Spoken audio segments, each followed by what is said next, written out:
Oh, hey there. To truly understand hereditary transthyretin amyloidosis, or hATTR, we must first examine its genetic and molecular foundation. The TTR gene, which codes for the transthyretin protein, is located on chromosome 18.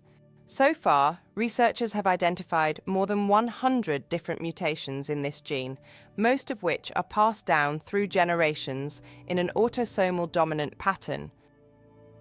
Chromosome 18 may not be one of the largest chromosomes, but it plays a powerful role in human health, spanning approximately 76 million base pairs and housing genes linked to a wide range of conditions, from diabetes and colorectal cancer to carpal tunnel syndrome and familial amyloid neuropathy.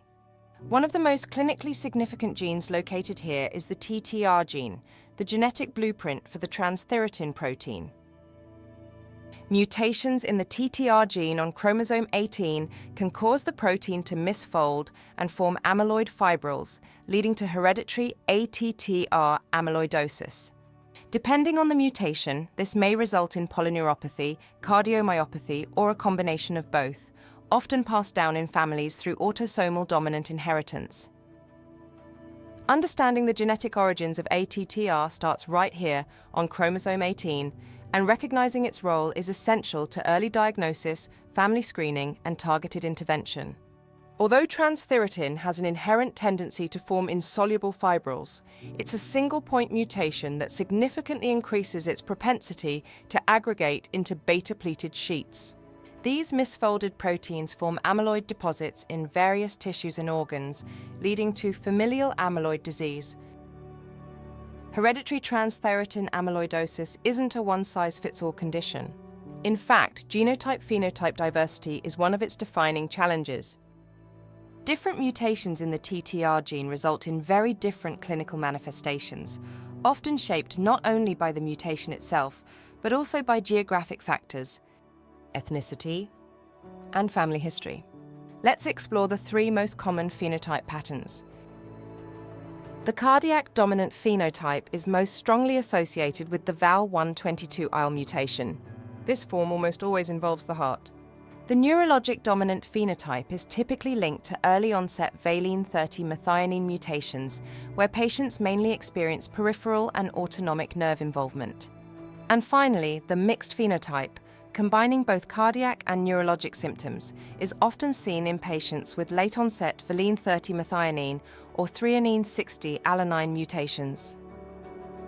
Here's a snapshot of how some of the most studied TTR mutations translate into different clinical presentations.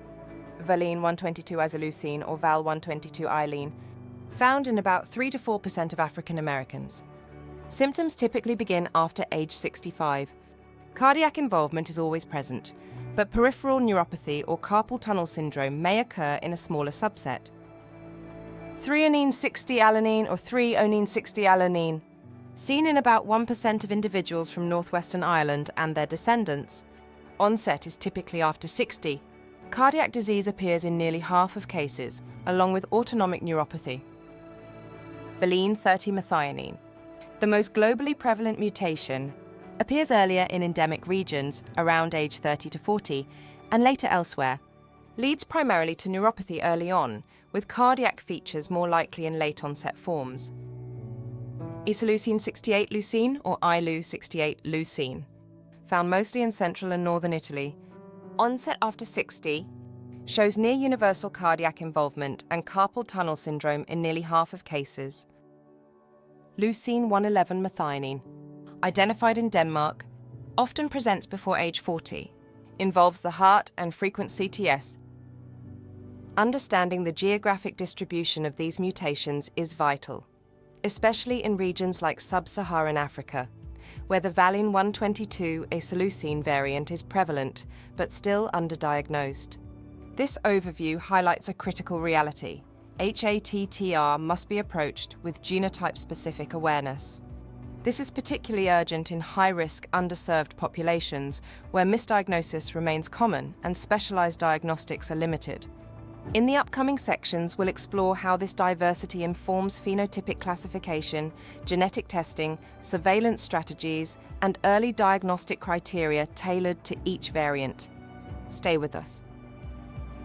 One of the most important aspects of managing hereditary transthyretin amyloidosis is recognizing how clinical symptoms vary by genotype.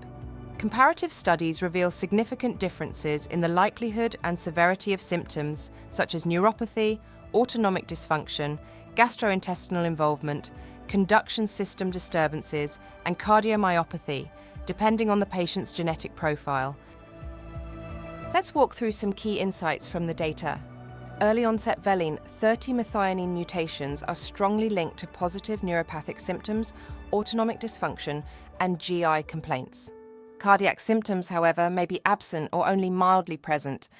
In contrast, late-onset valine 30-methionine cases tend to have less autonomic involvement, but more prominent cardiac and conduction issues. For non-valine 30-methionine cardiac variants, like Val-122-IL, which is common in African populations, cardiomyopathy and conduction disturbances dominate the clinical picture, while neuropathy is usually minimal or absent.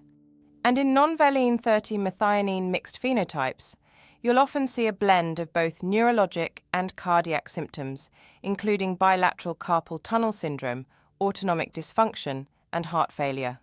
This genotype-driven symptom profiling helps clinicians tailor investigations and treatment to the individual patient. Let's explore this variability further. This figure gives us a broader visual overview of how clinical features and genotypes correlate.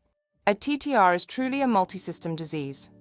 The three main phenotypes are ATTR polyneuropathy, or ATTR-VPN, ATTR cardiomyopathy, or ATTR-VCM, and the rarer leptomeningeal form, ATTR-VLA. To date, over 140 mutations in the TTR gene have been identified, each with different tendencies towards specific phenotypes. The valine 30-methionine mutation remains the most commonly reported worldwide. But here's a key point. Even this mutation can manifest differently, causing early-onset neuropathy in endemic areas like Portugal and Japan, or late-onset mixed forms with cardiac involvement in other regions. Meanwhile, wild-type ATTR or ATTR-WT typically presents as cardiac amyloidosis, usually without neuropathy. However, carpal tunnel syndrome is a frequent early sign. It's also important to note that despite these trends, there isn't always a perfect correlation between genotype and phenotype. For example, two patients with the same mutation may present very differently, one with heart failure, another with peripheral neuropathy. In this section, we turn our focus to one of the most clinically significant mutations in hereditary transthyretin amyloidosis, the valine 122 isoleucine variant, also known as valine 122-I-lean, or more recently reclassified as valine 142-I-lean. This mutation is found in approximately 3 to 4% of African Americans, and similar frequencies have been reported in West African populations, including Guinea-Bissau, Sierra Leone, Ghana, and Ivory Coast. Regions such as Nigeria, Cameroon, Kenya, Tanzania, and South Africa also show the presence of the allele, though at lower frequencies, often less than 2%. This map makes one thing clear. The valine 122 isoleucine allele is not rare in parts of Africa and the African diaspora, yet awareness and diagnosis remain critically low. Clinically, individuals with the valine 122 isoleucine mutation typically present with late-onset restrictive cardiomyopathy, especially over the age of 65. Hallmarks include diastolic dysfunction, heart failure with preserved ejection fraction, left ventricular hypertrophy, and conduction abnormalities such as AV block or arrhythmias. Some patients may also experience extracardiac symptoms, including carpal tunnel syndrome, CTS, and mild peripheral neuropathy. These clues often go unnoticed, or worse, misdiagnosed.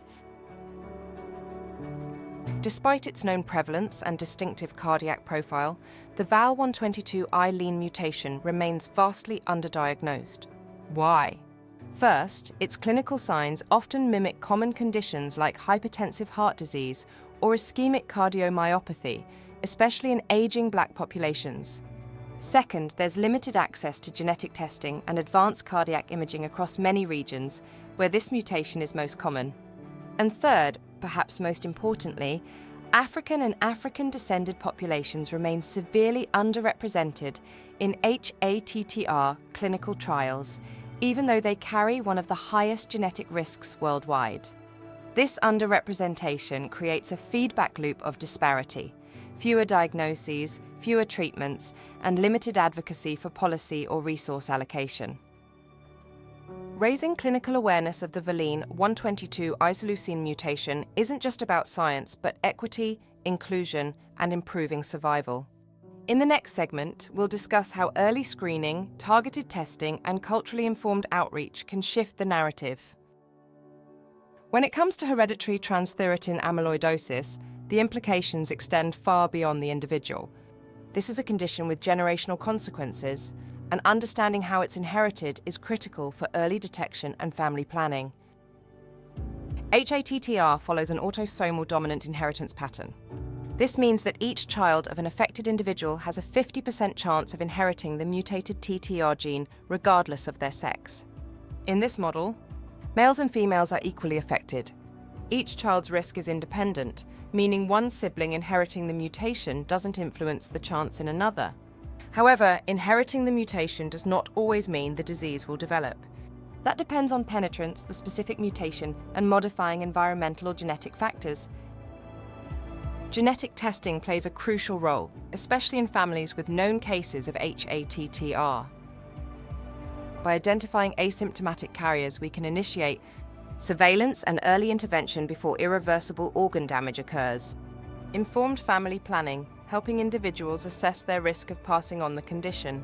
However, genetic testing must be paired with comprehensive genetic counseling, especially for mutations like valine 122 isoleucine, which show incomplete penetrance. Living with hereditary ATTR isn't just a medical journey, it's an emotional and ethical one too. Families often face tough decisions and psychological stress related to predictive genetic testing and reproductive planning. Asymptomatic carriers may live with uncertainty and anxiety, unsure of when or if symptoms will appear. This predictive knowledge can affect life decisions, including career, relationships, and insurance choices. And in low-resource settings, the financial burden of lifelong monitoring or advanced treatments like tafamidis can be devastating. That's why holistic care is non-negotiable. Patients and families need psychosocial support, financial counseling, and long-term multidisciplinary monitoring to help them navigate the full impact of hATTR. By addressing these broader dimensions, not just the biology, we move closer to truly patient-centered care. In our final segment, we'll explore screening strategies, population-level outreach, and how clinicians can play a proactive role in early recognition. Stay with us. Hereditary transthyretin amyloidosis is more than a rare condition. It is a genetically diverse and clinically complex disease that demands attention to nuance, from understanding how different mutations behave to recognizing the silent gaps in diagnosis, care, and access. Understanding the intricacies of inheritance patterns, mutation penetrance, and the health disparities that affect millions across Africa and the global diaspora is key to driving earlier diagnosis, more effective treatment, and compassionate family guidance.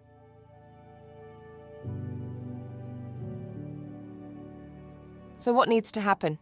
We must promote genetic screening in high-risk populations, expand diagnostic access, especially in underserved regions, support ethical genetic counseling rooted in cultural sensitivity, and ensure African and African-descended individuals are fully represented in clinical research and trials. By closing these gaps, we don't just advance science, we transform lives. Together, clinicians, researchers, families, and health leaders can build a future where every patient with hereditary ATTR amyloidosis is seen, heard, and treated earlier and better. Thank you for joining us for Lesson 2. In the next module, we'll shift our focus to screening strategies and diagnostic tools, with special attention to non-invasive imaging techniques and biomarker-guided approaches. We'll see you there.